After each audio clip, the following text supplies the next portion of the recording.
All right, we are here with the head coach and athletic director over at Grand Saline, Coach Joe Drennon. Coach, how are you doing today?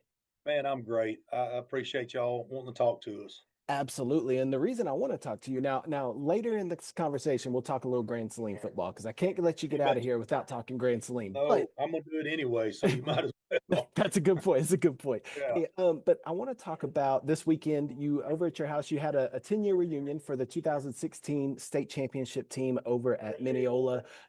Just a phenomenal team that was. And I bet it was a great time over there. So before we get into anything, just tell us about this weekend and seeing the coaches and the boys again. Yeah, my wife, she's a special person, number one. But she kind of set all that up and I didn't know about it.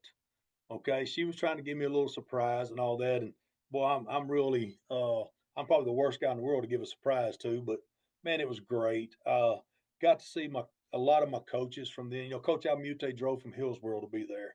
Uh, Coach Little drove from Honey Grove to be there. Coach Stedman was already he's in Mineola, and then Coach Pullum, he's over Big Sandy. And man, it's all and here's the deal. I told somebody I said it's not like that staff just went away and we stay in contact all the time. Those guys they're contacting me about questions. I contact them about questions, and I'm so proud. I had a really good staff, by the way.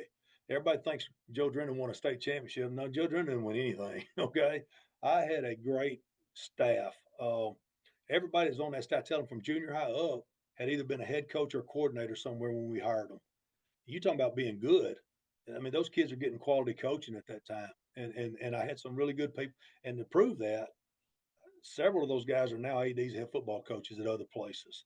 And that's probably one of the things I'm proudest most of my tenure is how many guys have gone on to be ADs and head football coaches at other schools. That tells me that somewhere along the line we've been doing something right because people want our coaches to be their coaches, and that's a great thing for me and for them. And then the kids that showed up are not kids anymore; they're young men. They brought their kids to the. That tells you how old I'm getting. Okay, they brought their kids to this reunion. So and I told them, and I told somebody, I think Conrad the other day in the interview.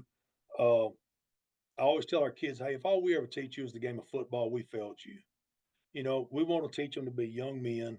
We want to teach them to be great husbands and great dads. And the other day, guess what? I got to see that. And that tells me that, hey, along the way, we did something right too. And their parents are doing something right too. Don't get me wrong. But man, it was great to see some of the former players now with their kids being great dads and great husbands.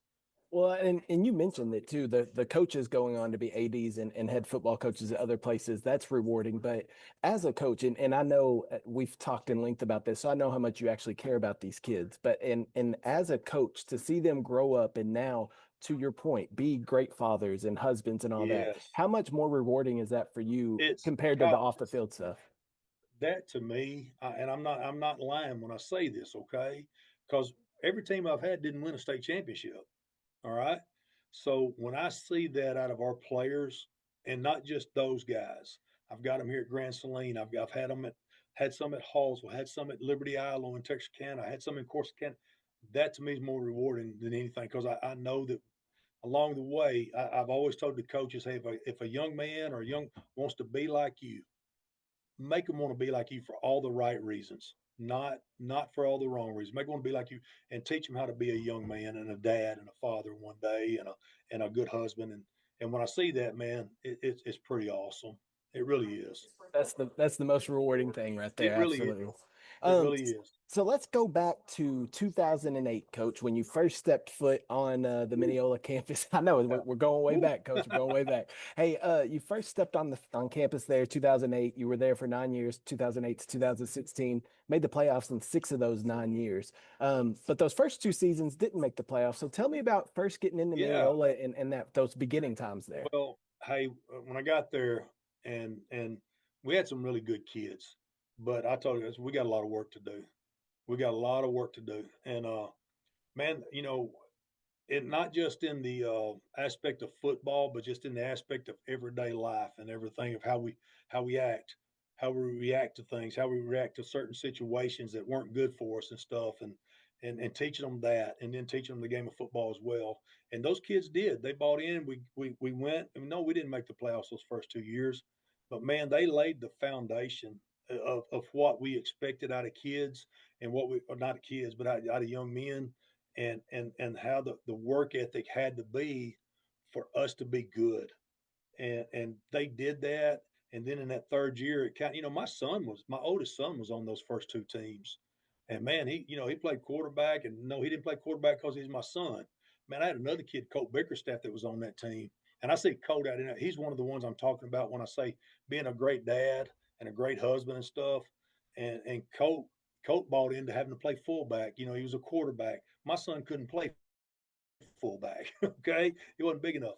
But those kids bought into what we needed to do to try to be successful. All right, and they laid that foundation. Then I had Eric Galaz and Tyler Hudson's and the Trevor Hudson's and those guys, and we won the first district championship on our third year in 64 years at that place.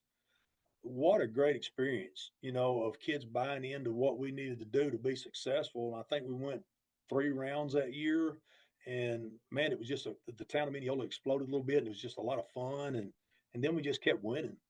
And boy, I've never seen a community in my life go crazy like I did about kids when that was going on at that place. I absolutely enjoyed every moment of it. It was so much fun to see the progress from where we started to where it ended up, and to see all the young men that went through those programs and made it what it was. And hey, here's the other side of this thing.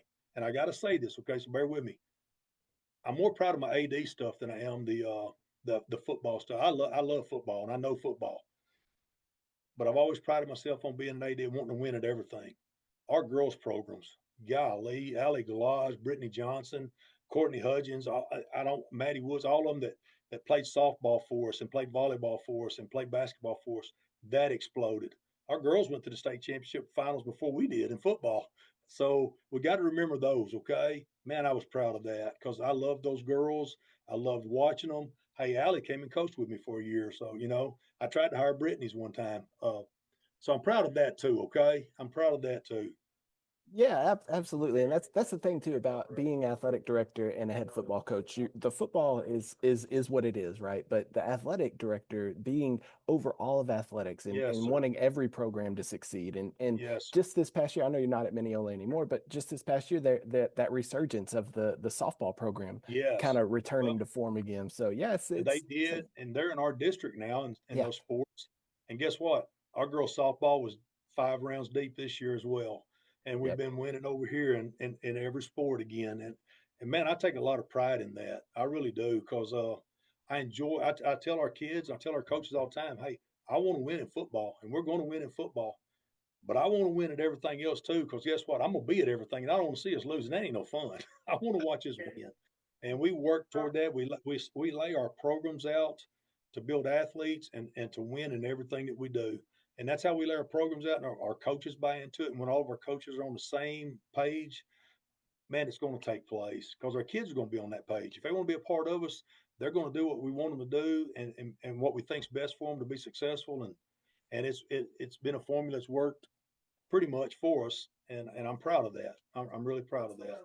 Yes, sir. Absolutely. It's been fun to watch too. And speaking of watching, I kind of got to watch this 2014 to 2016. I Yeah. kind of got to watch that being involved with the radio station over there. So let's go to the 2014 season. That's kind of when Jeremiah and Chance and all them were sophomores and Yes. really got this going. Started the season 0-2, 0-3, I believe actually. 0-3 Oh, that three. season, and then made it to the state title game before losing to Cameron Yo.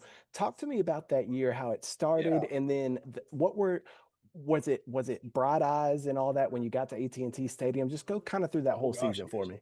Yeah. Hey, in 14, we're sitting there and I got three freshmen starting for me. One of them being my son, Dalton Harris, and Curtis London.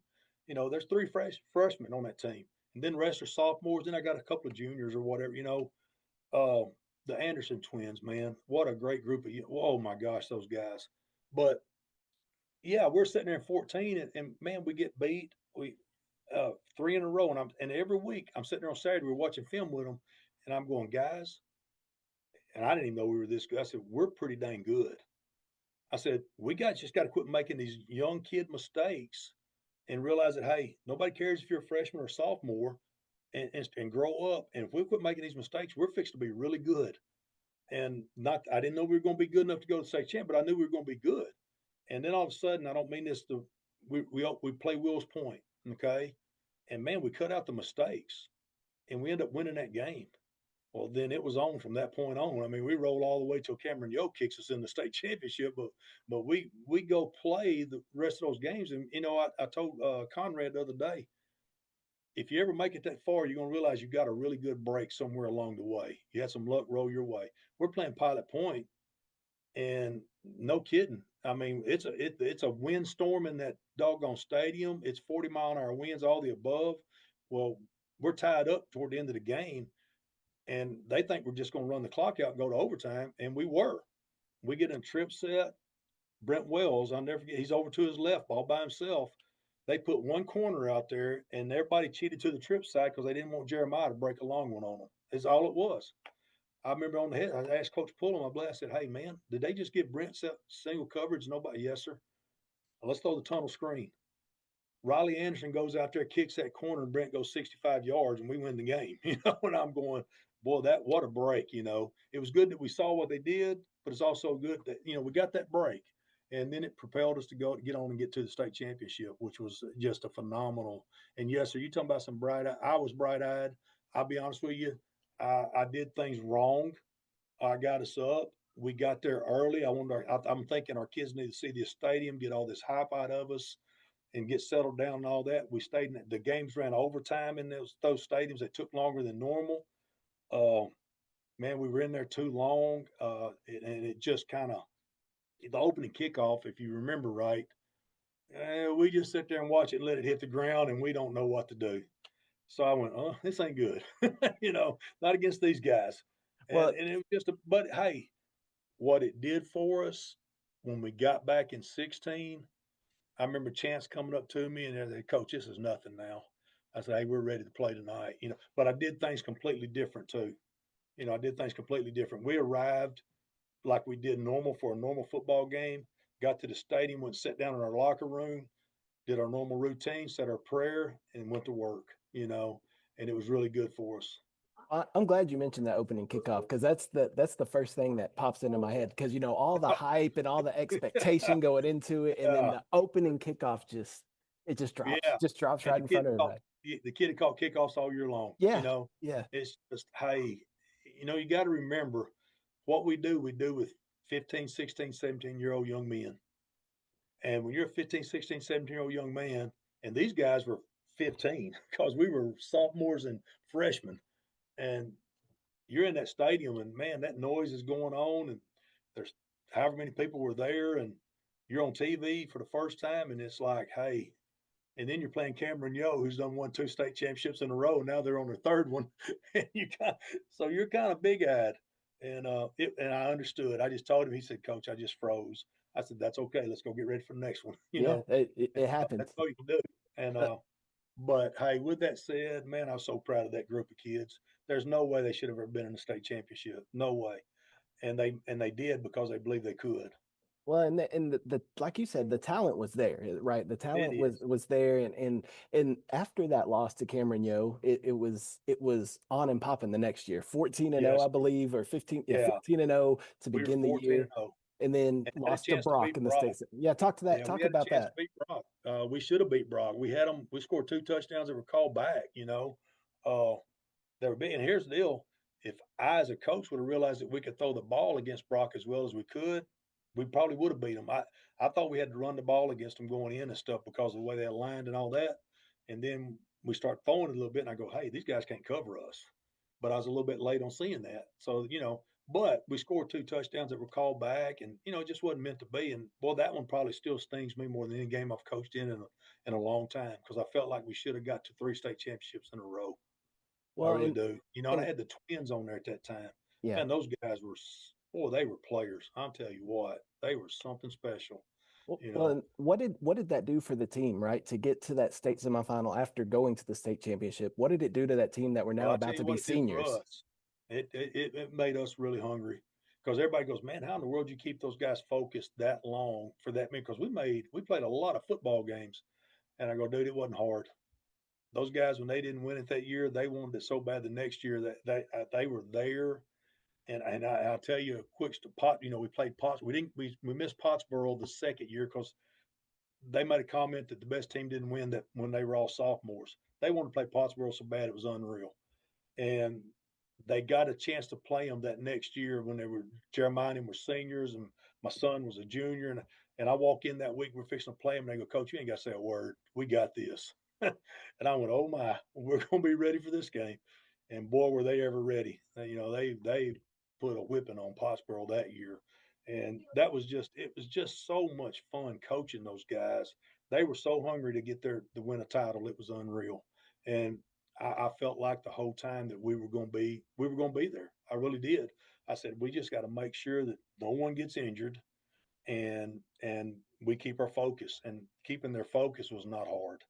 It wasn't hard. They did it, and they were determined, and they did it. I mean, I was fortunate to be a part of that. To be honest with you, Well, let's go to 2016. Let's go to the magical year that was. It didn't start magical though. An 0-2 start to that no, season as well. And kind of oh I remember the feeling of it kind of a from the outside at least, not from the inside, but from the outside, yeah, kind of a shell shock. Like this isn't this yeah. what is happening right now. The senior year Well, for Jeremiah Chance, all of them, and then yeah. to go on that run. Just talk to me about that year. Well, everybody thought that we was going to go out there and roll undefeated all year long. They really did. And hey, that would have been great. But I remember that spring, I couldn't find anybody to play. I told Conrad this the other day. I said, we realignment, couldn't find anybody to play because nobody wanted to play us. I'm in Mineola and nobody wants to play us. Well, Moffitt over at Van, he calls me. I'm sitting up in our press box doing something. I never go to the press box, but I'm up there working on something in the spring. And Jared calls me and he goes, Hey, who you playing? I go, I don't know, but not you. He goes, because him and Kaufman were ranked really high. And they end up both going 4 rounds that year in 4A. And I go, man, I don't want to play you. He goes, well, I don't want to play you either. He said, but we got to play somebody and nobody will play us. I go, crap. All right, I'll play. And then we got Kaufman. Well, we were so hyped up. I'm telling you, our team was so hyped up for Van that first game. We made mistakes that we shouldn't have made as a veteran team. We did, and Van played really well. That's when they had the Mosley kid at quarterback. Boy, and he was a player. He's like Jeremiah. They were, to me, those two were clones on a football field. They got after us that night, and we made mistakes, and they beat us. And man, I'm telling you, my kids were about to go nuts. They were so mad. I said, dude, you ain't got to be mad at but yourself. We got to calm our butts down and get ready to play. Well, then we played Kaufman the next week, and man, we should have beat. We had Kaufman. We should have beat. They had a big old running back that was, man, he was 230 pounds or whatever he was. And they were good. Well, they ended up beating us, just barely beat us, and we had our chances to beat them. And I said to them, that's guys, we're good. We're really good. Just gotta we just got to settle down. We got to realize those teams we just played didn't do anything but make us better. I've had this philosophy forever.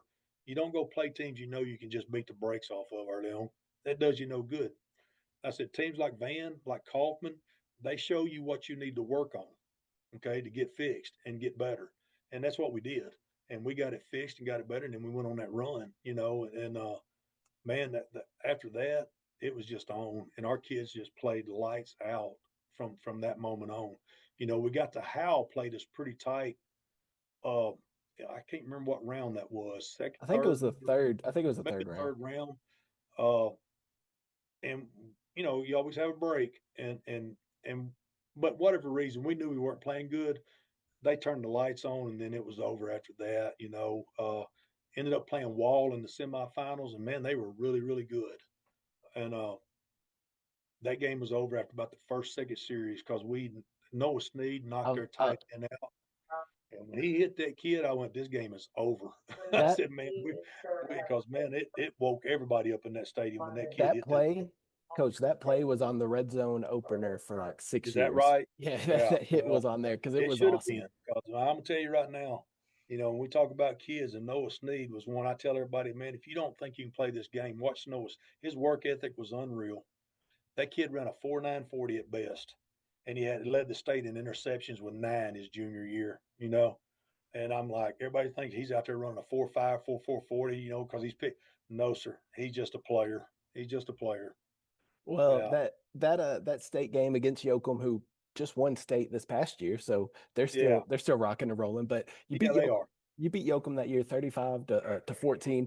I want to talk about first that game and just the emotion that went into that and after you Yeah, won. But then I want to talk about Jeremiah and Chance. We've talked about them, but Jeremiah Crawford, well, the quarterback, he had 276 yards rushing and four touchdowns in that game. yeah, Chance Perkins had 121 yards rushing and a touchdown, 438 as a team. This team, you talked about the Andersons on the offensive line, but I, I know they couldn't do it without the offensive line. But just talk a little bit about Jeremiah and Chance and yeah. how dominant they were. Well, Jeremiah and Chance both, man, they were special, special players. Jeremiah had an attitude about him. I'm telling you, everybody, I never forget this. I'm in a Kiwanis meeting, I think, or whatever, and I'm speaking to him at Mineola. I'd go speak every so often. And this lady asked, said, "Your quarterback?" I said, "Yes, ma'am." I said, "He's got an attitude, doesn't he?" Like, I go, "Yes, ma'am, he does, and I like it." I said, he hates losing. He hates looking bad. He wants to win. He's going to give you everything he's got every time he walks out on the field. He did it he hated looking bad in practice. And Chance was just a talent. That dude, I think his fastest time in the 40, we were at APEC camp over there with Bobby Stroop and them, and they're running 40. Chance runs like a 4.30 40 on laser. And I'm going, we got to get him the football. That guy's fast, But man, Chance was he was so, and he was also very strong. He loved the weight room. He was really good in the weight room, and he could push a pile. Everybody think he's 5'6", 5'7", whatever he was, 170 pounds, but he could push a pile. I mean, he was that guy, and he could rip off 20 yards on you before you could blink. Jeremiah might have been a 4.7 at best in the 40, but he scored more 80 and 90-yard touchdowns than any kid I've ever seen. He was so strong, and he knew how to run a football, and he was a special young man and a special talent. Him and Chance both were, and they made us roll. I mean, they made us roll. When you got a guy that can run a 4.3 going wide all the time on our read plays and our stretch plays and stuff. Sorry about that. Trying to get this thing turned off. Uh, and then you got Jeremiah coming downhill at you, and you got those guys blocking for him that were blocking. Man, it's pretty tough. And then here's what's crazy. People, we talk about them all the time. Our defense was really, really good. Let me tell you something. Our defense gave us the football at the 50-yard line or more times than not. And when you give our offense the ball at the 50-yard line, you're losing the football game. But our defense was special. Coach Blackwell and those guys, they coached our defense, and man, I'm telling you, they were special. Yeah, the offense gets all the headlines and Oh, stuff, but that always, defense always. was Our phenomenal. defense was unreal. It Yeah. was really good. And Let's sorry, let's talk about this on the book. Let's talk about this book now that your wife wrote. It's called We yes, Ready from Cinderella to Beasts of the East. I love that I, title right there. yeah, that was kind of our saying back then. We had that little song that they played before the games where they'd get all hyped on and all that. And my wife is man, I'm a very fortunate man. Number one, my wife is so special. Boy, That's my not her phone. calling, is it? Do you might No, need to sir, answer it's not her. that? It's not her. But she's a lot smarter than I've ever dreamed about being. Okay, when I met her, she almost had her doctorate degree at the age of 27. So I'm going, hey, you're a lot smarter than me. I'm out kicking my coverage here. Uh, but she when she told me one time, she said, if you ever win a state championship, I'm gonna write a book about it. Well, about 5 or 6 years after that, I go, hey, where's that book? Just messing around. Well, she decided to write one, and she did. And man, I hope it's all that she wanted it to be. And I hope she did. I started reading it. It's going to be real. I was teasing with Conrad the other day. I told him a story about Gary Edwards wanting me to read his articles, and I go, Gary, I don't ever read your articles because I don't be mad at you if you write something on. And I said I probably won't read my wife's book either because I don't be mad. I was kidding around. My wife, I'm very proud of her and what she's done, and I hope she gets all out of it that she wanted because I know her. She pours her heart in the stuff, and she loved our kids back then. My son was on that team, so she was invested. I tell her all the time. I said, I don't know how much money that state championship cost me, because she is out there giving out stuff and doing. She's doing stuff all the time, and but this book she wrote from her heart, I know, and man, I hope people get to read it. And what I hope most of all is she done what she wants to do is highlight our kids. It's not about me, so don't think you're gonna go read a book about me. That would be one bad book. All right.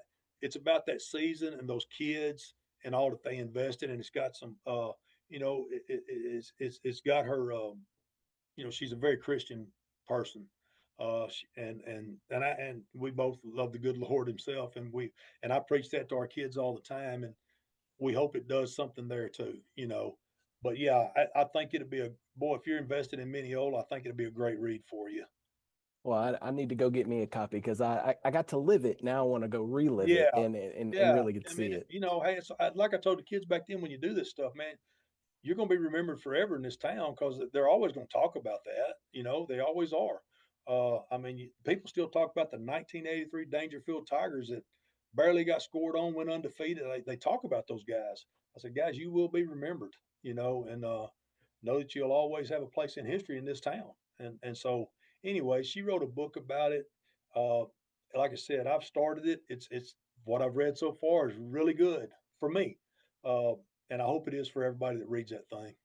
Well, I'm gonna go get me a copy of it for sure. But before I You let you get betcha. out of here, Coach, I need to ask you about your current school now, the Grand Saline Indians. Oh man.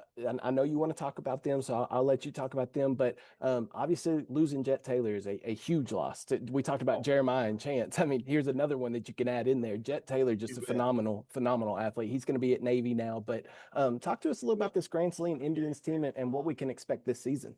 you bet. And here's the deal. People say, "Man, what are you going to do about quarterback? How you going to replace Jet?" You don't replace Jet, okay? You don't. I don't replace Jeremiah Crawford. You get somebody to play it, but they don't replace them. But I do have a really good athlete that we're going to put there. Colton Prox is not a bad one. He's got about 15, 20 D1 offers himself as a receiver and defensive back, and he's probably going to end up being our quarterback this year. Okay, uh, I'm excited about this team. It's going to be a lot of fun as a coach because I've got the skill kids back and stuff. We lost some good linemen last year that we've got to replace. If we can find these young kids that are going to have to grow up, and if they will, we'll have a good shot of being pretty good this year. Okay, but they're going to have to grow up on the offensive and defensive line.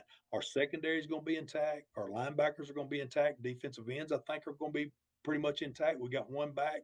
I got a kid that's played that's going to come back and play the other spot for Gavin that we graduated. But our interior D linemen, we've got to figure that out, and we got to figure out our O linemen. And if we do that, man, we've got a shot, and I got a pretty good JV coming. So I think, I'm excited about these kids, man. I'm gonna tell you something. This has been a tremendous job. Kind of like Mineola. I said the other day, I compared a lot to Mineola because we're not that far apart as far as distance of where we live and stuff. And the community, like Mineola's, embraces you. Man, they love you coaching their kids. They like for you to hold them accountable. They just want to know that you care about them. And if you care about them and you work them hard, man, they support us like Mineola did. I just what a great place to be right now. What a great place to be, and hopefully we'll compete for the district championship and go play a round or two in the playoffs or more. Is what we're shooting for. I don't know. It just crossed my mind. So I don't know if you've even thought about it, but have you thought how neat it would be to 10 years after winning your first state championship to win another state championship at a different school now? Oh, you're dang right I have. I mean, I think about that all the time. Hey, 2 years ago, I'm telling you, 2 years ago when I had Colt Boyd and Jet and Prox, all those guys, Carson Brown, all of those guys together, we were really, really good. We were 11-0. We were really good, and I knew we were good. I didn't tell them we were really good, except that hey, guys, we got to keep working. We're going to be really good. Uh, but man, if we don't go turn the ball over against Woodville, make the mistake. We hadn't turned the ball over all year. And then we go to Woodville and we turn it over 5 times in the first half when we were playing them. And Woodville was really good. I'm not taking anything away from them because they were really, really good. If we get by that one, I've already watched film on the next opponent. I felt like we were going to get to play in the state championship that year if we get by, because I said Woodville is really good. And they played in the state championship. Now, I didn't think we could beat Gunner. Okay. They were pretty dadgum good. Not But many I people felt like can. we could have been there. I really do. And that was our shot to be there. Now, here's another year. We got a new year this year. We're going to see. But yeah, I've thought about that a lot. And I've always, man, here's the deal. I've never coached a football team. I went out there and said, man, we can't win. I believe we can win. every time we step on the field, I always believe if you don't believe you can win, there's not even going out there. So I tell them all the time, guys, we can win. Here's what we got to do it.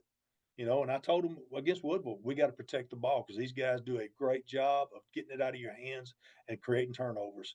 And they did, and we did something we hadn't done all year long is turn the ball over, and it cost us a football game, and it cost us a trip, I believe, to AT&T. I really do, but but not with saying that, we still had to go beat some teams and had to go beat some really good teams.